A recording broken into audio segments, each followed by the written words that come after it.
S, வீடு, schools, hotels, store room இங்கெல்லாம் partition wall கட்டணும்னாலும் இப்போ பில்டிங் ஓனர்ஸோட first choice Renocon rapid wall panels.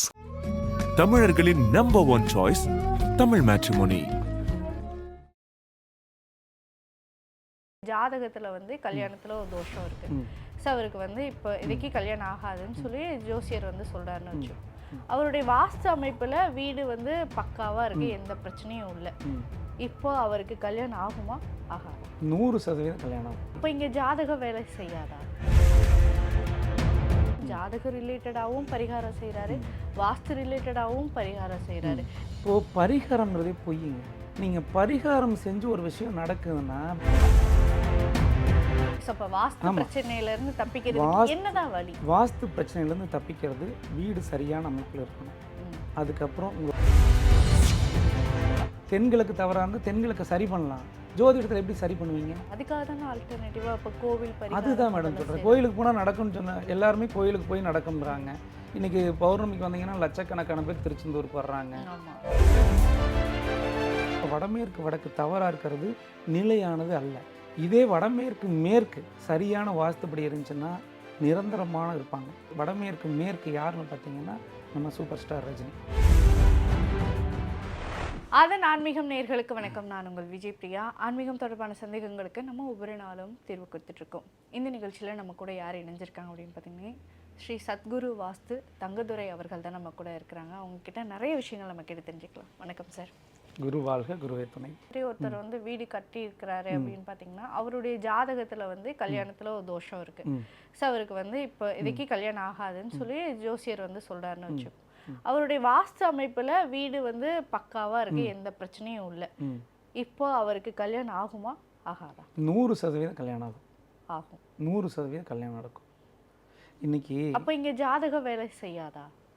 ஜாதகம் வேலை செய்யுங்க. நான் தொடர்ந்து சொல்கிறது என்னென்னா, ஜாதகத்தையும் வாஸ்தையும் கம்பேர் பண்ணாதீங்க. ஜாதகங்கள் கோள்களை அடிப்படையாக வச்சு பார்க்குறாங்க, வாஸ்து பஞ்சபூதங்களை அடிப்படையாக வச்சு பண்ணுறோம்.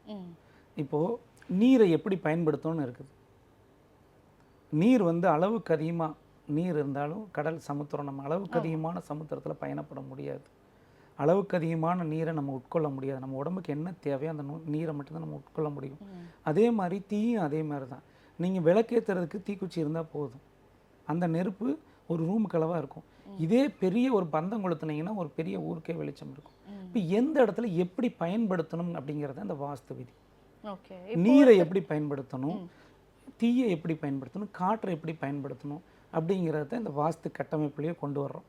இப்போது பொதுவாக ஒரு மனிதன் எடுத்துக்கங்களேன், பயங்கரமாக புயல் அடிக்குது, அதுக்கு ஒரு கட்டிடங்கள் அமைப்புன்னு ஒரு தடுத்து வைக்கக்கூடிய ஒரு தடுப்பான அமைப்பு இருந்துச்சுன்னா அந்த காற்றினுடைய வர திசை தடுக்கப்பட்டு நமக்கு ஒரு பாதுகாப்பு கிடைக்கும்.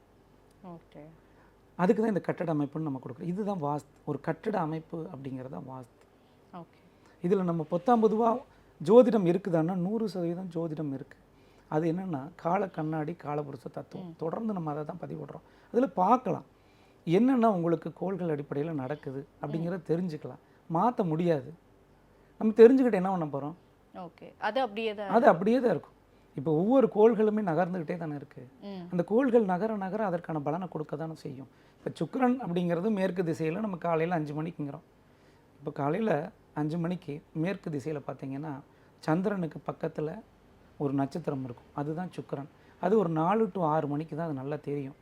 அதனால தான் இந்த பிரம்ம முகூர்த்தத்தை 4 to 6 வச்சோம். அந்த சுக்கிரனோட ஆதிக்கம் கிடைக்கும்.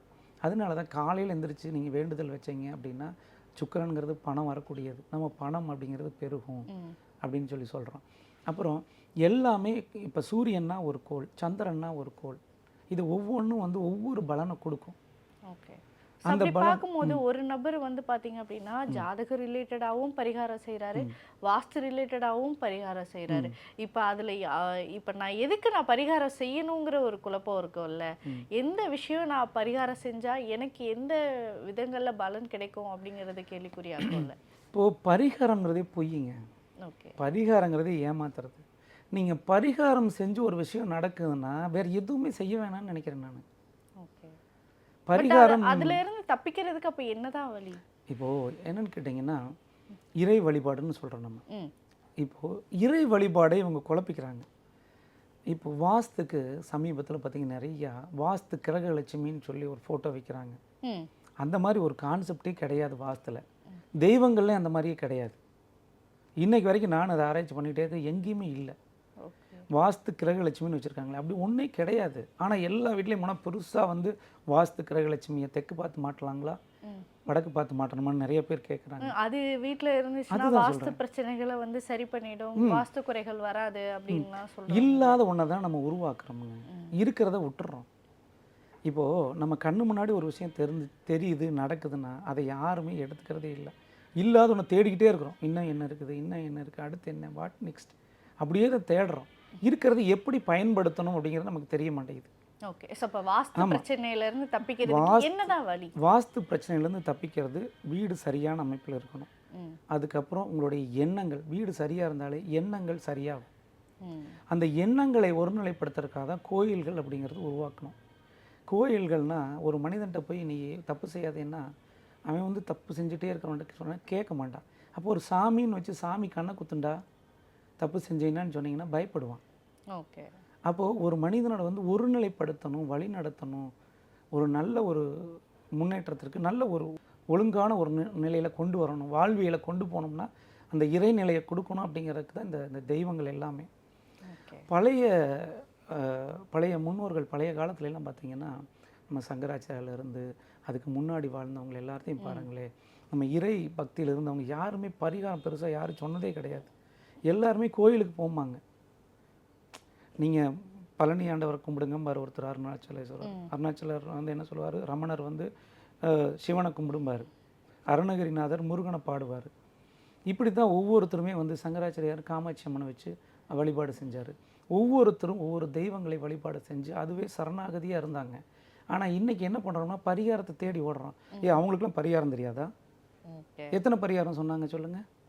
பரிகாரங்கள்னு புக்கு போட்டிருக்காங்களா? இல்லை. யாருமே இறைவனிடம் வந்து சரணடைஞ்சவங்க இது வரைக்கும் பரிகார புத்தகமே போடலைங்க. இதைத்தான் நம்ம தொடர்ந்து சொல்கிறோம். இன்றைக்கி புத்தகத்தை படித்து பரிகாரம், மாந்திரீகம், தாந்திரிகம் பண்ணுறவே 10 காசுக்கு பிரயோஜனம் இல்லாத இருக்கார். வாங்க ப்ரூவ் பண்ணுறேன். சேலத்துக்கு பக்கத்தில் பெரிய தாந்திரிக சக்கரவர்த்தி இருக்கார். அவர் வீடே ஒன்றுக்குமாக கிடக்குது, வெறும் ஓட்டு வீட்டில் சரி, குடியிருந்துட்டு இப்போ இருக்காரு. நிறைய பேருக்கு இதுல நம்பிக்கையும் இருக்குல்ல, அவங்களையும் நம்ம குறை சொல்ல முடியாது. இப்போ நிறைய பேர் அந்த மாதிரியான விஷயங்களை நான் செஞ்சுட்டு எனக்கு இப்போ நான் நல்லா இருக்கேன், எனக்கு அந்த பிரச்சனையில இருந்து ஒரு விடிவு கிடைச்சிச்சு, இவ்வளோ பெரிய ஒரு பிரச்சனையா இருந்துச்சு, அதுக்கு நான் போய் பரிகாரம் கேட்டேன், அவர் வந்து இந்த மாதிரி பண்ணுங்க அப்படின்னாரு, இப்போ நான் நல்லா இருக்கேன் அப்படின்னு சொல்றவங்களையும் நம்மளால பார்க்க முடியும். நீங்கள் அது பண்ணலைன்னாலும் நல்லா தான் இருப்பீங்க. ஓகே, இப்போது ராகு காலத்தில் திருமணம் பண்ணால் திருமணம் டைவர்ஸ் ஆகிருங்கிறாங்க. ம் ராகு கேது இருக்கிறப்ப திருமணம் பண்ணால் டைவர்ஸ் ஆகிரும் சொல்கிறாங்களா? ஆமா, இல்லை ரெண்டு செவ்வாய் திசை இருக்கிற பொண்ணை கட்டினா கணவன் இழந்துருவாங்க, மூலம் இருக்கிற பெண்ணை கட்டினா மாமனார் இருக்க மாட்டாங்க, ம் ஆமா, இப்படி சொல்கிறாங்க. வீடு நிர்மூலம் ஆகிரும் இந்த பொண்ணு வந்துச்சுன்னான்னு சொல்லிட்டு எத்தனை பேர்த்த பார்க்குறோம். இதே முஸ்லீம் குடும்பத்தில் எத்தனை பேர் ஜாதகம் பார்க்குறாங்க, கிறிஸ்துவர்கள் எத்தனை பேர் ஜாதகம் பார்க்குறாங்க. இப்போ அதையும் கூட விட்டுருங்க. இப்போ நம்ம திராவிடம்னு ஒன்றுக்கு வர்றோம். இதில் வந்து எல்லாம் கருப்பு சட்டை போட்டு எத்தனை பேர் ராகு அதில் கல்யாணம் பண்ணுறாங்க. அவங்க எல்லாமே இறந்துட்டாங்களா? எல்லாமே டைவர்ஸ் பண்ணிட்டாங்களா? யாருமே எந்த பெண்ணோட வாழலையா? அப்போ வாழ்வியலே தெரியலைங்க நமக்கு. நான் அதனால தான் சொல்கிறேன், வீடுங்கிறது நம்ம வாழும் இடம், நம்ம வாழ்வியல். அதோட வந்து இதை கனெக்டே பண்ண வேண்டியதில்லை. உங்களுக்கு என்ன நடக்கணும், இப்போ ஜனவரியில் 2026 ஜோதிட பலன் சொல்கிறோம் இல்லைங்களா? இப்போ நீங்கள் மார்ச் மாதம் உங்களுக்கு நடக்கணும்னு ஒரு பெருத்து விதி. நீங்கள் பிறக்கிறப்ப உங்களுக்கு தீர்மானிக்கப்படுறது தான். ஒவ்வொரு காலகட்டங்களில் என்னென்ன நடக்குன்னு அது இயற்கையாக நடந்தே நடக்கும். நீங்கள் ஜாதகம் பார்த்தாலும் நடக்கும், பார்க்கலைனாலும் நடக்கும். ஓகே, இது 100% உண்மை. அப்போது நீங்கள் என்ன பண்ணுவீங்கன்னா அந்த காலகட்டங்களில் தான், கஷ்டமான காலகட்டங்களில் ஒரு ஜோதிடரோ வாஸ்துனரோ தேடி போவீங்க. அவங்க வந்து உங்களுக்கு ஜாதகத்தை பார்த்து மார்ச்சுக்கு மேலே, ஜனவரியில் போனீங்கன்னா மார்ச்சுக்கு நல்லா இருக்கும் பாரு, மார்ச்சில் உங்களுக்கு நடக்கும். ஓகே, இப்போ நீங்கள் வந்து ஒரு ஜோதிடர்கிட்ட போகிறப்ப உங்களுடைய கெட்ட காலகட்டங்களில் நீங்கள் போவீங்க. நீங்கள் கஷ்டப்படுறப்ப தான் அவர்கிட்ட பரிகாரம் தேடி போவோம். அவர் நீங்கள் பரிகாரம் பண்ணும்பார், பரிகாரம் பண்ணி எவ்வளோ நாள் நடக்கும் அப்படிம்பார். அதுக்கு ஒரு டைம் சொல்லுவாங்க. அப்போ அந்த காலகட்டங்கள் உங்களுக்கு கரெக்டான காலகட்டங்களாக இருக்கும். அப்போ இயற்கையாகவே உங்களுக்கு நடக்கும். ஓகே, இப்போது ஜாதக கட்டங்களில் கடந்த பதிவில் இதை தான் பதிவிட்டிருந்தேன். ஜாதக கட்டங்களில் 1ஆம் இடத்துல ராகு, 7ஆம் இடத்துல கேதுன்னு வச்சுக்கோங்களேன். இப்போ ராகு கேது தோஷம்னு சொல்கிறோம். இந்த 1ஆம் இடத்துல இருக்கிற ராகு வந்து 2ஆம் இடத்துல மாற்றி வைக்க முடியும்னு நினைக்கிறீங்க? முடியாது. அது அப்படியே முடியாது. 7ஆம் இடத்துல இருக்கிற கேதுவை மாற்றி வைக்க முடியும்னு நினைக்கிறீங்க? பட் அதுல இருந்து ஒரு பெரிய பிரச்சனை வரதுல இருந்து ஒரு சின்ன பிரச்சனையா நம்ம அதை மாத்திக்கலாம்னு சொல்றாங்கல்ல. 100% அது நான் எடுத்துக்கிறேன் மேடம். நான் இப்போ ஜோதிடம் பொய் அப்படிங்கிறத நான் சொல்ல வரல. ஜோதிடம் உண்மை, வாஸ்து உண்மை, ரெண்டையும் போட்டு குழப்பாதீங்கன்னு மட்டும்தான் நான் சொல்கிறேன். ஜோதிடம் பாருங்க. உங்களுடைய ஆனா இது நான் கேக்குறது என்னன்னா, இது ரெண்டுல எது ஒரு நபருக்கு அதிகப்படியான விஷயங்களை கொடுக்கும்? இது ரெண்டுமே வந்து மேடம் 2 மாடுகள் பூட்டிய வண்டி மாதிரி தான். ம்.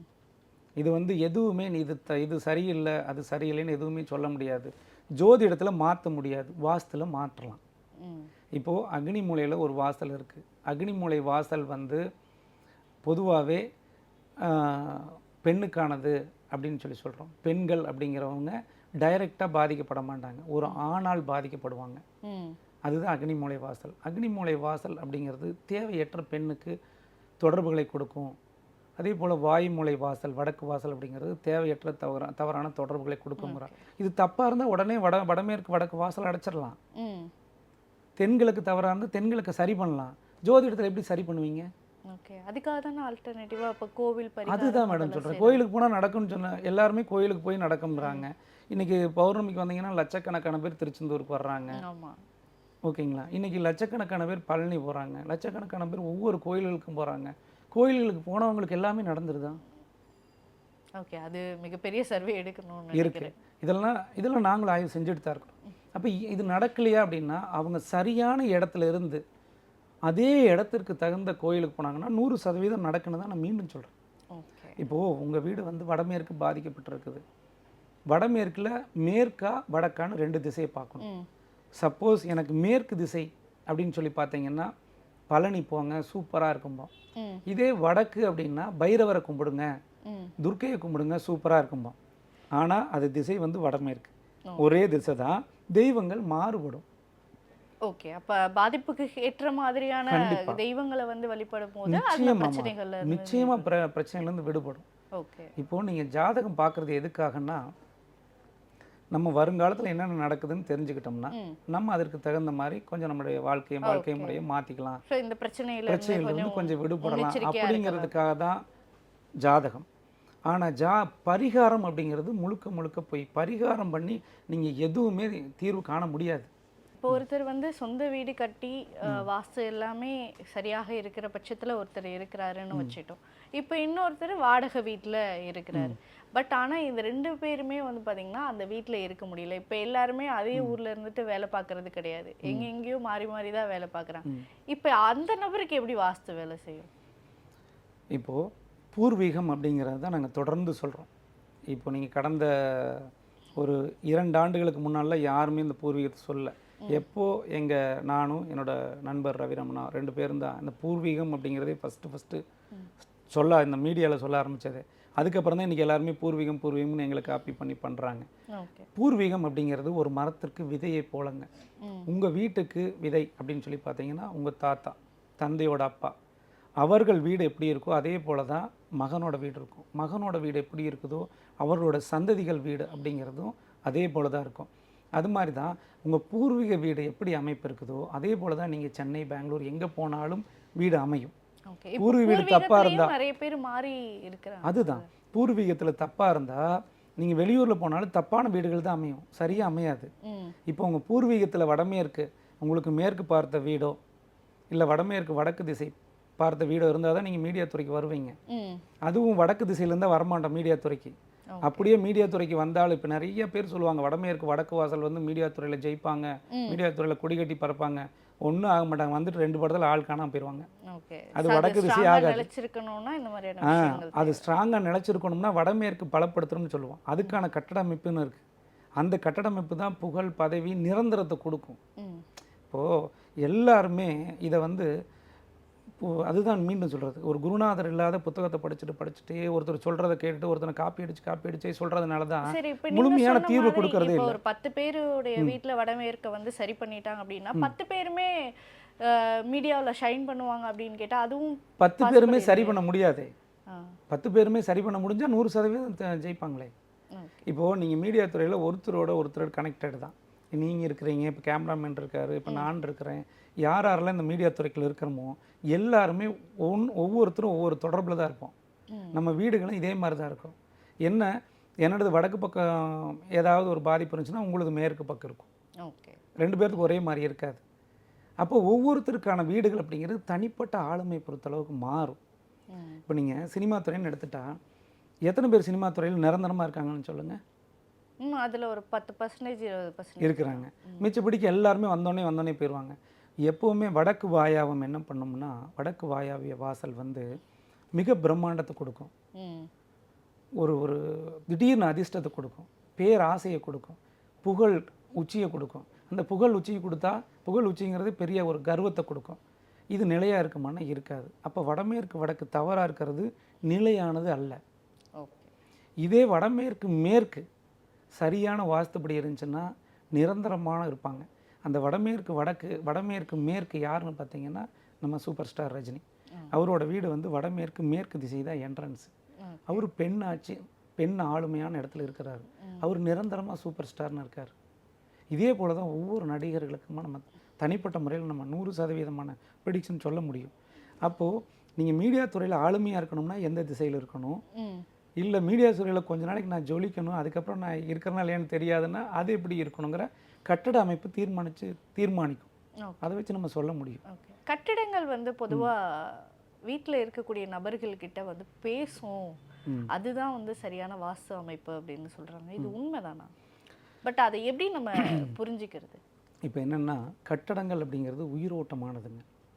நீங்கள் இந்த காற்றுன்னு சொல்கிறோம் இல்லையா, அந்த பஞ்சபூத சக்தியில் தான் இந்த உலகமே இயங்குது. பஞ்சபூத சக்தி தான் வாஸ்துங்கிறோம். வாஸ்துன்னா அதில் காற்றுன்னு ஒன்று எடுத்திங்கன்னா இந்த காற்று அண்டமெல்லாம் நிறைஞ்சிருக்குது. நீங்கள் கம்யூனிகேஷன் எல்லாமே காற்று தானே. இந்த காற்றுங்கிறத நீங்கள் ஆணு கத்துனீங்கன்னா அதுவும் காற்று தான்.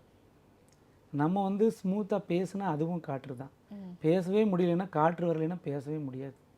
அதுதான் இந்த காற்றை எப்படி பயன்படுத்தணும் அப்படிங்கிறது தான் இந்த வாஸ்து.